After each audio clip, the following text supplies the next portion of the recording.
But let's talk about Juventus, a team that could potentially one day have Vlahovic if all my dreams come true. And they managed a 2-0 victory over Lazio, scored 2 penalties. Everyone questioned why on earth Leonardo Bonucci is not Italy's penalty taker. I mean, everyone was flooded with these questions. And I think we can all start to agree that with a man who loves to rinse your mouth, the gesture when he scores a goal, he's not somebody who cares too much. So maybe he has the ice in his veins that Italy need.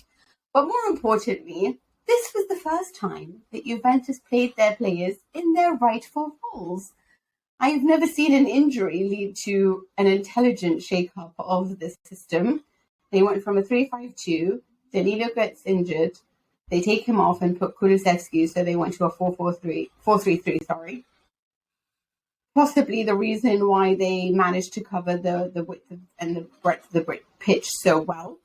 I love that Rabiot played as a midfielder and not some awkward winger. And actually, he's not so bad when you play him in the middle. He's still not tremendous, but he was not so bad. Locatelli is the genius that keeps on giving. And my only question mark for all of you, for you, I guess, Nikki, is what happens when Dybala comes back. Poor Dybala. Your unwanted fridge, Mina. What you're saying is you've got the living room. You've finally got the living room, the kitchen. You finally got the kitchen looking how you wanted to. You've finally got everything in place. And then you're going to realise that the old fridge is just out in the garden and someone's going to bring it back in. You're going to go, it doesn't fit. It doesn't fit in my beautiful kitchen with the lovely if they are a counter-attacking team that plays with a striker and 2 wide players, Kulusevski and Chiesa, who should be playing on the wings with a striker in the middle, it is kind of hard to put Dybala in there, but he's so talented and one of the only players we have that plays on the ball well. So what do you do, Faye? Yeah, I don't know, Mina. I think we've talked about it so many times, but I think in the end, Juventus' problem is several years of a recruitment policy that didn't make sense. For several years, the recruitment policy was like, you're interesting, you're available on a free transfer, let's sign you. Mm-hmm. And so the pieces don't fit together. And you've bounced from one manager to another to another. In fact, one of your managers who was previously your manager and won the league with you is against you this weekend to Lazio.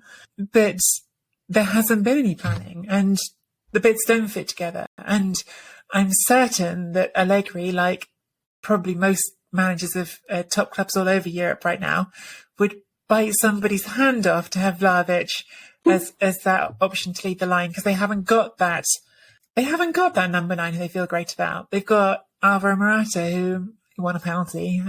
He's had his good days in the Juventus shirt, although they feel more rare lately, don't they? They feel like they haven't happened so much in a while. And I don't know how the pieces all fit together. Of course, I can call on individual thoughts and ideas. I can say that, well, Dybala played his best football under Maurizio Sarri when Sarri kind of basically said to him, no, you need to play closer to goal, stop coming back, be close to goal, be that player. And in that position, maybe you could think of something to make him work as something more like, I don't know, is he ever going to be like a number 9? I just don't know, though. To me, it doesn't fit together. And I'm not certain, even though Dybala is abundantly talented, that there are many teams where he fits. I think he's too much of a free spirit, I suppose, in a footballing sense. And you can get away with that if you're good enough. And I feel like maybe he's good enough for a lot of teams, but not quite good enough for that level you need to be at for a team that aspires to win the league and win in Europe every season. Again, he's really good. He's done brilliant things for Juventus. He's been literally voted as Serie's most valuable player. So he is a player of talent.